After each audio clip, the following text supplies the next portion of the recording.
10th के mathematics में chapter हो गया वृत्तों से संबंधित क्षेत्रफल, area related to circle, part 7, exercise 12.2 का चौथा हिसाब। 10 सेंटीमीटर त्रिज्या वाले एक वृत्त की कोई जीवा केंद्र पर एक समकोण अंतरित करती है, तो निम्नलिखित का क्षेत्रफल ज्ञात कीजिए। तो 10 सेंटीमीटर त्रिज्या वाले एक वृत्त की कोई जीवा, तो मान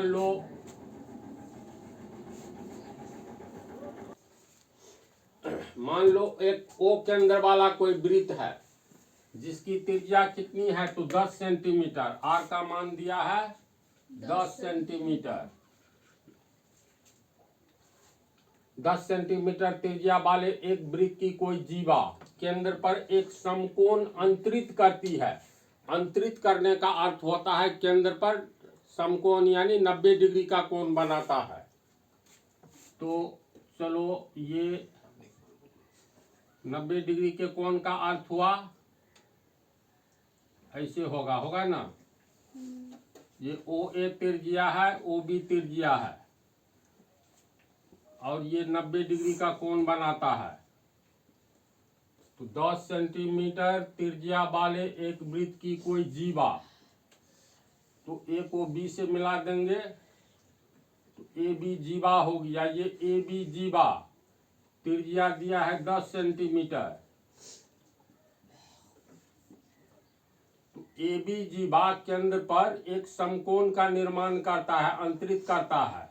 तो ए बी जीवा के बिंदु ए और बी को केंद्र से मिला देंगे तो ये केंद्र पर 90 डिग्री का कोण बनता है। निम्नलिखित का क्षेत्रफल ज्ञात कीजिए। संगत लघु वृत्तखंड, तो संगत लघु वृत्तखंड एक तो ये हुआ और दूसरा इसको काट करके हटा लो तो ये उजला वाला पार्ट दूसरा वृत्तखंड हो गया, यानी संगत दीर्घ त्रिज्या खंड कहता है। तो संगत लघु वृत्तखंड ये हुआ। इसके बाद संगत दीर्घ त्रिज्या खंड, तो त्रिज्या खंड कौन सा होगा, संगत यानी यही मतलब जो वृत्तखंड बना उसके साथ त्रिज्या खंड कौन बना, तो ओ ए एक बिंदु और एम ले लेते हैं। तो ओ ए एम बी ये पूरा हो गया तुमको त्रिज्या खंड ऐसे। तो त्रिज्या खंड का भी क्षेत्रफल निकालना है और ये जो बिंदु वाला हम दिए हैं ये लघु वृत्तखंड हो गया। तो लघु वृत्तखंड और इसके साथ संगत यानी इसके साथ जो बना त्रिज्या खंड, तो इतना ओ ए एम बी ये दोनों का क्षेत्रफल निकालना है। तो संगत लघु वृत्तखंड यानी इस वृत्तखंड का क्षेत्रफल निकालेंगे तो पूरे ओ ए एम बी यानी इस त्रिज्या खंड के क्षेत्रफल में से उजला वाला भाग त्रिभुज ओ ए बी का क्षेत्रफल अगर हटा देते हैं यानी घटा देते हैं तो ये लघु वृत्तखंड का क्षेत्रफल निकल जाएगा। तो लिखेंगे लघु वृत्तखंड ए एम बी यानी ये रंगीन भाग ए एम बी का क्षेत्रफल, तो ये क्षेत्रफल निकालना है। तो पूरे का क्षेत्रफल ओ ए एम बी त्रिज्या खंड ओ ए एम बी का क्षेत्रफल,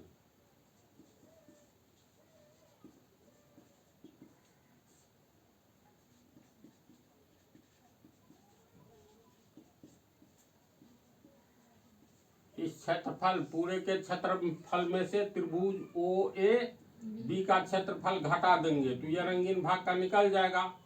तो area O A B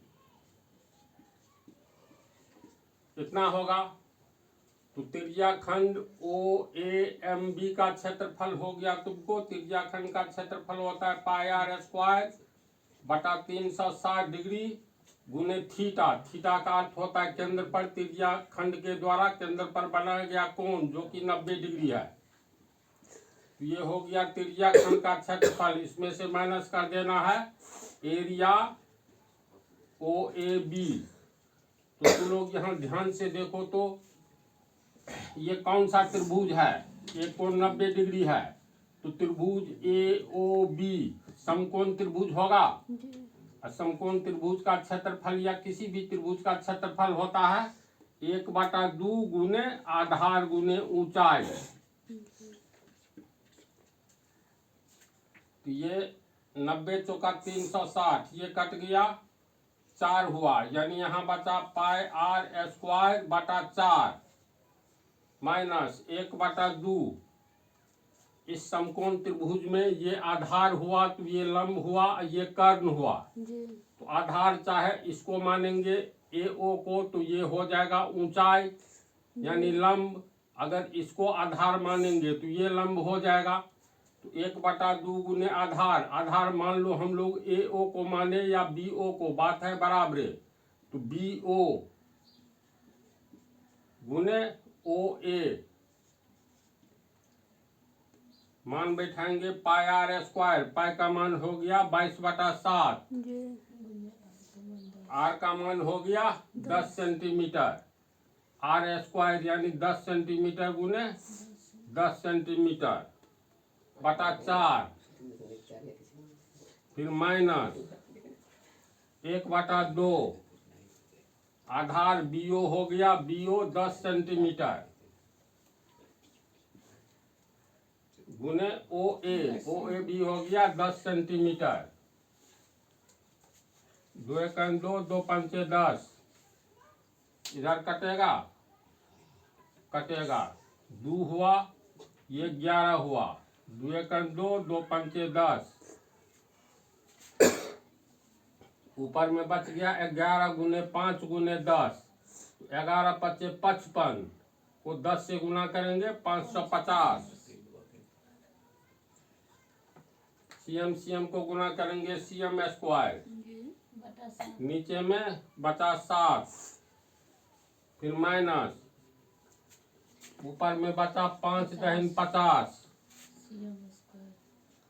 CM square, फिर इसका लघुत्तम लेंगे तो 7 भाग देंगे 550 CM स्क्वायर माइनस 7 पंचे 35, 350 CM स्क्वायर, 550 में से 350 घटाएंगे 200, तो 200 CM स्क्वायर बटा 60 आंसर किसका, तो संगत लघु वृत्तखंड का इसका निकला। फिर कहता है संगत दीर्घ त्रिज्या खंड का क्षेत्रफल, यानी इसका क्षेत्रफल OAMB का क्षेत्रफल पूछ रहा है। तो हम लोग को लघु वृत्तखंड का क्षेत्रफल निकल गया। इसका क्षेत्रफल हम लोग 2 ढंग से निकाल सकते हैं। ये लघु वृत्तखंड का क्षेत्रफल निकल गया, इसमें जोड़ देंगे इस समकोण त्रिभुज का क्षेत्रफल तो निकल जाएगा आराम से। तो तुमको वृत्तखंड का क्षेत्रफल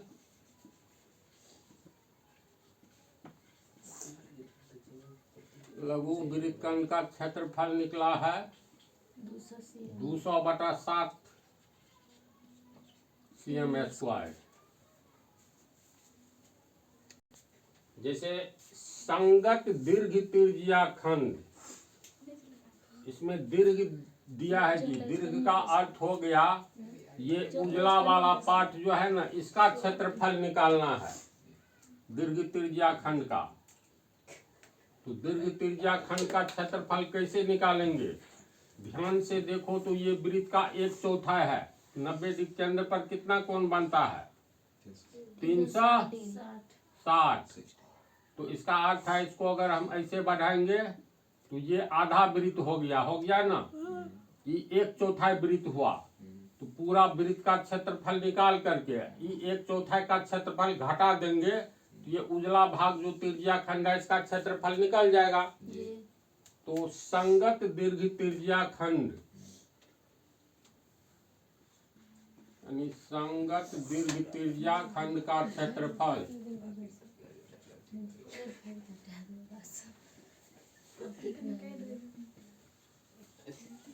इसको हम लोग लिख सकते हैं वृत्त का क्षेत्रफल यानी संपूर्ण वृत्त का क्षेत्रफल माइनस 1/4 वृत्त का क्षेत्रफल।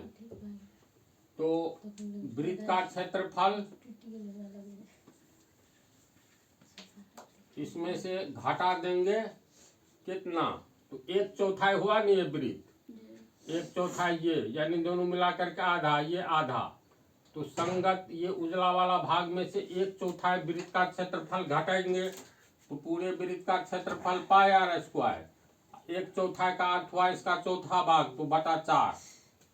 समझ गया जी। तो वृत्त का क्षेत्रफल होता है pi r square minus pi r square बटा 4। 4 pi r square minus pi r square बटा 4। भिन्न जोड़ है, इसको समझा, लघुत्तम लिए और तब देख लो।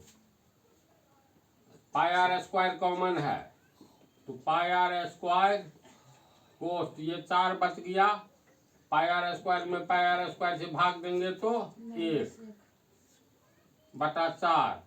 4 में से 1 गया 3, पाई आर स्क्वायर गुने 3 बटा 4। पाई का मान हो गया 22 बटा 7, कहता है 3.14 लीजिए, तो 3.14।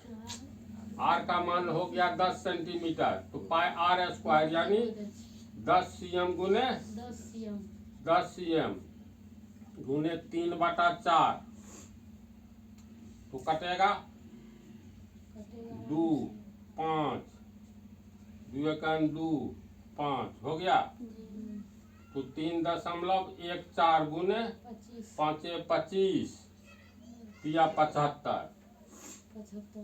CM को गुना करेंगे CM स्क्वायर, डायरेक्ट गुना कर सकते हो। 75 चौका 300 होता है, 300 का 0 बचा 30, 75 का 75 है 30, 105, 105 का 5 बच गया 10, 75 दिया 225 और 10 235, 2 अंक के पहले दशमलव, CM स्क्वायर 335 यानी 235.5 CM स्क्वायर ये दीर्घ त्रिज्या खंड का क्षेत्रफल हुआ।